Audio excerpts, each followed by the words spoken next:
La tension, elle monte à l'échelle du continent, pas seulement entre la Russie et l'Ukraine. Ce sont les nouvelles qui viennent du Royaume-Uni, qui va construire jusqu'à 12 sous-marins nucléaires d'attaque, 6 usines de munitions, annonce faite par le Premier ministre britannique Starmer dans le cadre de son engagement à réarmer le pays devant la menace de la Russie. Regardez ces images, il s'exprimait sur un site de production à Glasgow, en Écosse. Et il détaille une stratégie pour faire du Royaume-Uni une nation prête au combat et équipée. Il y a un sentiment d'urgence, j'allais dire de panique, c'est peut-être exagéré, mais l'impression qu'on veut rattraper très vite. Bah oui, c'est beaucoup. Pour eux, surtout. Non, mais 12 sous-marins nucléaires. C'est une révolution. Hein. C'est simplement le double de ce que la France a. La France vient de renouveler ses sous-marins nucléaires d'attaque. Elle a parmi les meilleurs sous-marins nucléaires d'attaque du monde. C'est pas parmi, c'est les meilleurs. Les meilleurs, on est d'accord.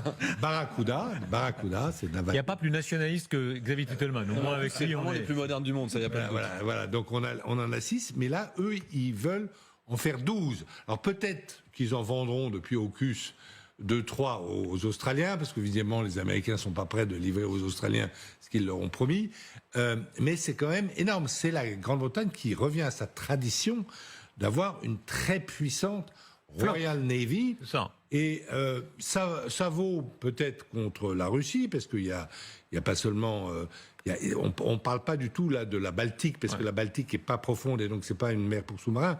Mais on parle évidemment de Mourmansk. Mais on parle aussi d'une politique britannique de l'Indo-Pacifique, justement, avec ses alliés néo-zélandais, australiens, américains. Et c'est vraiment le retour...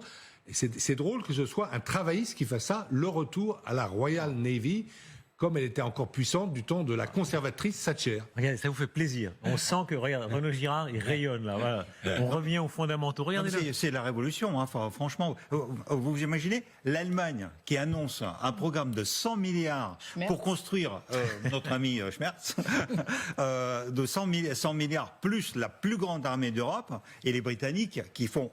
Il n'y a pas que ça, il y a 6 usines d'armement, de production de munitions là, qu'il veut construire. On a l'impression que les canines repoussent. Hein. Les canines repoussent chez ces gens-là. Ouais. Et d'ailleurs, c'était assez marrant parce que dans votre interview avec Lindsey Graham, il a dit Poutine a uni en fait et l'OTAN et l'Europe.